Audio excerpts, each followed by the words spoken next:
दोस्तों, सीमा मामले में पाकिस्तान की तरफ से बड़ी खबर, बड़ा खुलासा, एक बहुत बड़ी पेशरफ्त हुई। आखिरकार अंसार बनी साहब की तरफ से हैदर भाई को अपने हेड ऑफिस बुलाया गया।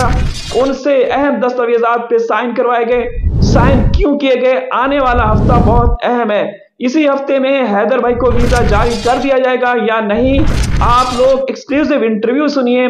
पाकिस्तान में हैदर भाई की जो लीगल टीम की हेड है, एडवोकेट और लीगल एक्सपर्ट मोहतरमा कुरतुल ऐन साहिबा का इंटरव्यू सुनिए। हैदर भाई कब पाकिस्तान से भारत जा रहे हैं, उनकी पूरी तफसीलात सुनिए। दोस्तों, बड़ी अहम पेशरफ्त हुई काफी दिनों के बाद, क्योंकि मायूसी की लहर फैली हुई थी।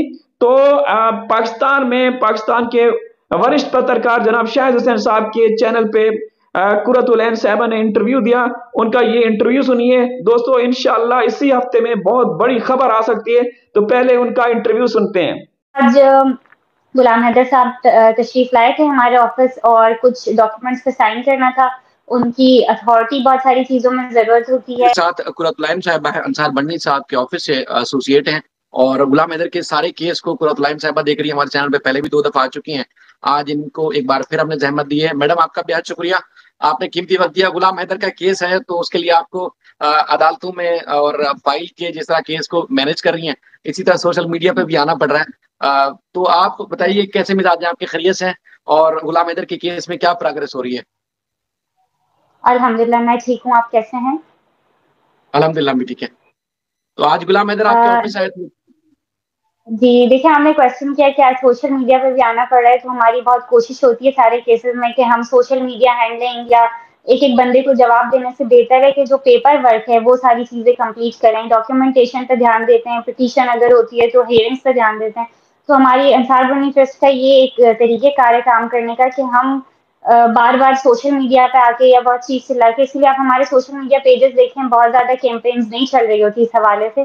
क्योंकि जहाँ लीगल वर्क करना है वहाँ पर हमें पेपर पे ध्यान देना है। हम लॉयर्स हैं, हम एडवोकेट्स हैं, तो हमें पेपर पे डॉक्यूमेंटेशन पे ध्यान देना है। तो बिल्कुल आज गुलाम हैदर साहब तशरीफ लाए थे हमारे ऑफिस और कुछ डॉक्यूमेंट्स पे साइन करना था। उनकी अथॉरिटी बहुत सारी चीज़ों में ज़रूरत होती है। उनकी बहुत सारी सिग्नेचर्स चाहिए, बहुत बहुत सारा लीगल वर्क होता है, बहुत सारी डॉक्यूमेंटेशन होती है। तो उसके लिए हम जो है वो गुलाम हैदर साहब को आज बुलाया था, सारे डॉक्यूमेंट्स पे सिग्नेचर करके गए हैं वो, और इंशाल्लाह बहुत जल्द अच्छी खबरों के साथ हम मिलेंगे। अच्छा, कुछ चीजें ऐसी हैं कि देखें, तकरीबन कोई आज से कोई तकरीबन फरवरी में, मेरे ख्याल में फरवरी के स्टार्ट में गुलाम हैदर आपके पास आए, केस पूरा उन्होंने आपके सामने रखा, स्टडी की, कुछ चीजें मिसिंग थी, जाहिर है उसके पास कुछ फाइल डॉक्यूमेंट थे ही नहीं। वो सारा एक-एक चीज आपने खुद अपने हाथ से तैयार की, उसके बाद फिर मोहम्मद मलिक साहब को भेजी गई। अच्छा, अब चूंकि मोहम्मद मलिक साहब जो केसेस वहाँ कर रहे थे वो मीडिया को बता रहे थे, सोशल मीडिया पे आके बता रहे थे क्या-क्या प्रोग्रेस चल रही है। पिछले दिनों उन्होंने एक पोस्ट लगाई जिसमें उनका ये कहना था कि वो अब केस से मुताल्लिक कोई भी चीज सोशल मीडिया पे नहीं शेयर करेंगे, बल्कि वो अंसार बन्नी साहब को रिपोर्ट करेंगे। अब अंसार बन्नी साहब के तमाम मामलात आप देखती हैं, तो आप ये बताइए कि क्या एक तासुर मिल रहा है कि मोहम्मद मलिक साहब इस केस से पीछे हट रहे हैं? तो क्या ऐसी कोई बात हुई है? क्या ऐसे मामलात हैं, कोई नाराजगी है या कोई केस में कोई प्रोग्रेस नहीं हो पा रही? क्योंकि गुलाम हैदर के से मुताल्लिक भी कुछ सवालात हैं जो आगे रखूंगा। तो ओवरऑल क्या सीन चल रहा है इस केस में? देखिए ना, मोमिन मलिक साहब इस चीज़ से पीछे हट रहे हैं, ना अंसार बनी साहब इस चीज़ से पीछे हट रहे हैं। अगर गुलाम हैदर की कोई स्टेटमेंट्स है, तो हर बंदे को एक बात याद रखनी चाहिए कि गुलाम हैदर का जो इस वक़्त मेंटल स्टेट है, उसके 4 बच्चे उससे छिने में हैं, तो ज़ाहिर है किसी भी बाप की दिल की हालत या दिमागी हालत क्या हो सकती है। तो वो अगर कुछ कह रहे हैं, वो इमोशनल हैं, वो विक्टिम हैं। विक्टिम की बातें, हम जो ह्यूमन राइट्स वर्कर होते हैं, हम वैसे भी वो ट्रॉमा में होते हैं, हम उनकी तो बातों को गौर-फ़िक्र करते ही नहीं हैं। हम अपना काम करते हैं, उनको रिलीफ़ दिलाते हैं, ये हम लोगों का काम है। मोमिन मलिक साहब की जहाँ तक बात है, वो भी हमारे गुलदस्ते के एक फूल हैं और हमारे बाग के जितने फूल हैं, वो हमारे साथ है, कोई कहीं जुदा नहीं हो रहा। जहाँ तक सोशल मीडिया स्टेटमेंट्स की बात है, अंसार बनी ट्रस्ट का एक तरीक़ेकार ये है कि हम लेस सोशल मीडिया या मीडिया ट्रायल करवाते हैं, मीडिया स्टेटमेंट्स कम देते हैं। उससे ये होता है कि हम काम कर पाते हैं। और अगर बहुत सारे मीडिया रिप्रेजेंटेटिव हमारी तरफ से होंगे जो सोशल मीडिया को स्टेटमेंट दे रहे होंगे, तो उससे भी प्रॉब्लम होती है कि किसी के मुँह से कुछ अल्फाज़ निकल जाते हैं। जब एक बार रिकॉर्ड हो जाती है चीज़, तो फिर वो आप मीडिया जहाँ बोलनी थी वहाँ से शुरू कीजिएगा, आवाज़ रुक गई थी आपकी। अच्छा। अच्छा, मैंने कहा कि अगर आप मीडिया वाले थोड़ा-सा हम लॉयर्स को पकड़ लेते हैं, अगर हमारे मुँह से कोई ऐसे अल्फाज़ निकल जाते हैं, तो मोमिन मलिक साहब भी जो हैं वो खुद लाइव नहीं आ रहे, ठीक है, सोशल मीडिया वगैरह पे, लेकिन ऐसा नहीं है, इस केस के हवाले से वो अपडेट कर रहे हैं, लीगली सब कुछ चैनलाइज़ हुआ हुआ है।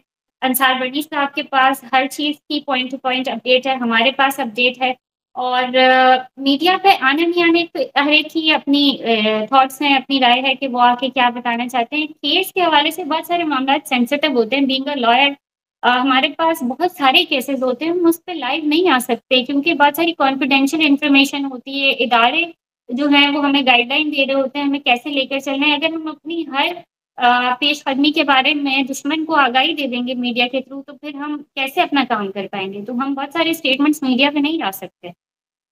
तो अब अगर कोई प्रोग्रेस होती है अदालत में, तो आप लोगों के ज़रिए जो पब्लिक करने वाली होगी, वो करेंगे? जी, जी, बिल्कुल। देखिए वैसे अगर कोई केस मीडिया ट्रायल पे चला जाता है ना, तो इन्फॉर्मेशन हमें पब्लिक करने की ज़रूरत भी नहीं होती, मीडिया ज़राए कहीं न कहीं से पब्लिक।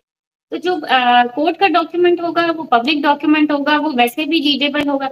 लेकिन जो अंदर से कार्रवाई चल रही होती है, डॉक्यूमेंटेशन चल रही होती है, हमें क्या काम करना है, किस तरह से दुश्मन के लिए स्ट्रैटेजी बनानी है, वो तो एक वकील की अपनी पर्सनल चीज़ होती है।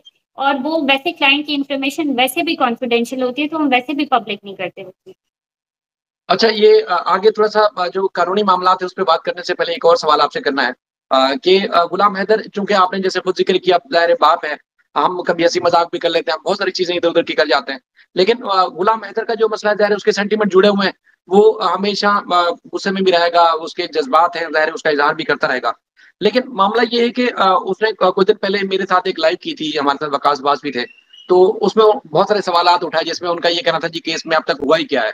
क्या प्रोग्रेस हुई है? तो ज़ाहिर है वो बाप के सेंटीमेंट थे। हमने जितना मुतमईन कर सकते थे, हमने उनको किया। उसके बाद अगले दिन मोमिन मलिक साहब की फ़ोन आया मेरे पास, तो फ़ोन पे जब हमारी कोई बातचीत चली, तो हमारी ये तय हुआ कि जी मोमिन मलिक साहब के चैनल पे वो लाइव आ जाते हैं। तो मोमिन मलिक साहब के साथ वो लाइव आ गए। शायद आपकी नज़र से दोनों वीडियोज़ गुज़री हों। तो उसको लेके जो लोग काफ़ी अरसे से नाम नेहाद तरीके से हम कह सकते हैं कि वो किसी न किसी तरीके से गुलाम हैदर को सपोर्ट कर रहे थे। अब उन्होंने इस बात को हवा देना शुरू कर दी है जी, गुलाम हैदर ने मोमिन मलिक साहब से बदतमीज़ी कर ली और सवाल करने का तरीका बिल्कुल ठीक नहीं था। तो लिहाज़ा मोमिन मलिक साहब नाराज़ हैं।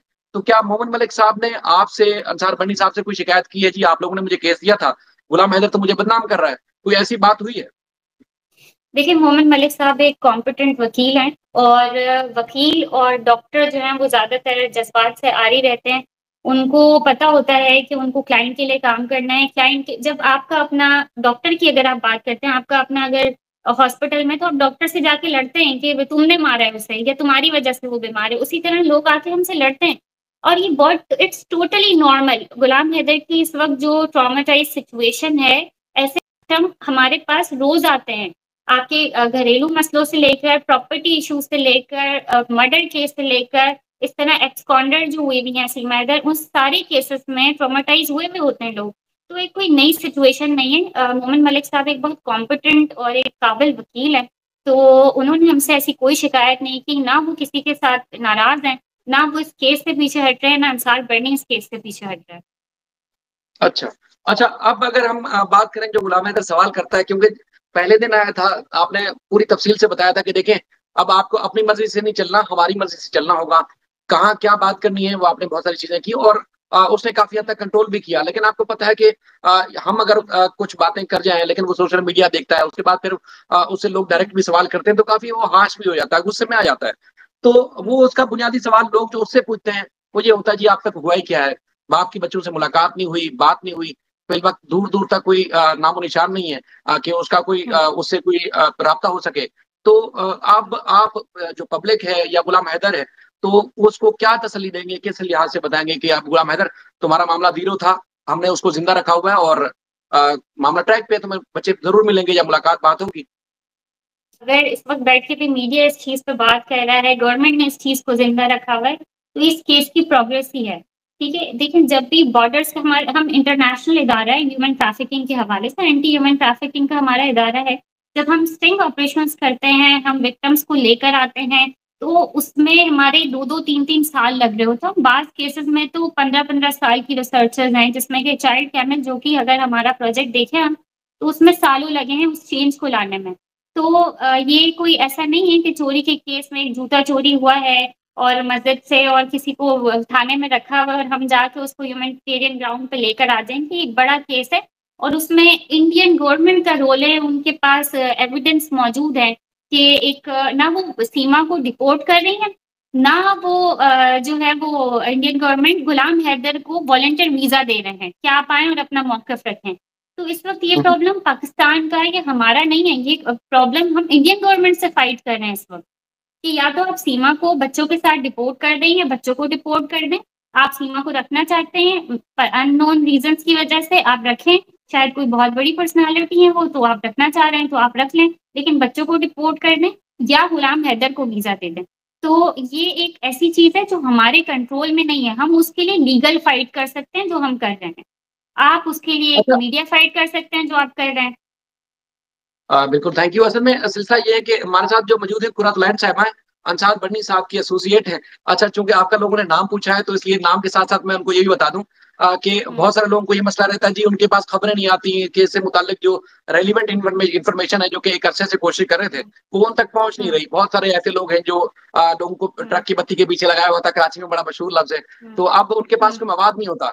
तो अगर कोई जो दावा करता है जी गुलाम हैदर को सपोर्ट कर रहा है, वो आपसे राब्ता करता है जी कुरात लाइन साहिबा आप बताइए ये हमारे यूट्यूब चैनल पे आएँ और अपना स्टांस रखें केस में क्या प्रोग्रेस है। तो शायद रोकेगा, रुक जाएँगी, गुलाम हैदर रोकेगा, रुक जाएँगी या आप बताएँगी जाके लोगों को कि जी केस में क्या चल रहा है? देखिए, केस की इन्फॉर्मेशन जो भी पब्लिक करने की इन्फॉर्मेशन है, वो इन्फॉर्मेशन हम आपको भी देंगे और हमसे जो भी रिस्पेक्टेबल सिटिज़न हमारे भाई-बहन राब्ता करेंगे, चाहे इंडिया से भी हों, हम उनको ज़रूर इन्फॉर्मेशन देंगे जितनी पब्लिक इन्फॉर्मेशन है। अगर हमारी क्लाइंट की इन्फॉर्मेशन कोई ऐसी है जो कॉन्फिडेंशियल है या इदारों से मुंसलिक कोई ऐसी बात है, तो वो हमें पब्लिक करने की इजाज़त नहीं होती और वो हम नहीं देंगे। सेकेंडली मीडिया की जहाँ तक बात है कि हम मीडिया पे नहीं आ रहे या मुझे लोग नहीं पहचान पा रहे या मेरा नाम पूछ रहे हैं, तो देखिए अगर मैं मीडिया पे आके बैठ जाऊँगी तो इतने जो लोग छूट रहे हैं इंटरनेशनली या अंसार बर्नी साहब हर वक़्त मीडिया में बैठे रहेंगे तो हम लोग आप लोगों के लिए काम कैसे करेंगे? तो हमें बहुत सारा काम करना होता है, कोऑर्डिनेशंस करनी होती हैं, डॉक्यूमेंटेशन करनी होती है, लीगलाइज़ करना होता है चीज़ों को, तो हम हर वक़्त मीडिया पे आके बातचीत नहीं कर सकते, लेकिन रेलेवेंट इन्फॉर्मेशन हम ज़रूर हर रिस्पेक्टेबल सिटिज़न को प्रोवाइड करेंगे।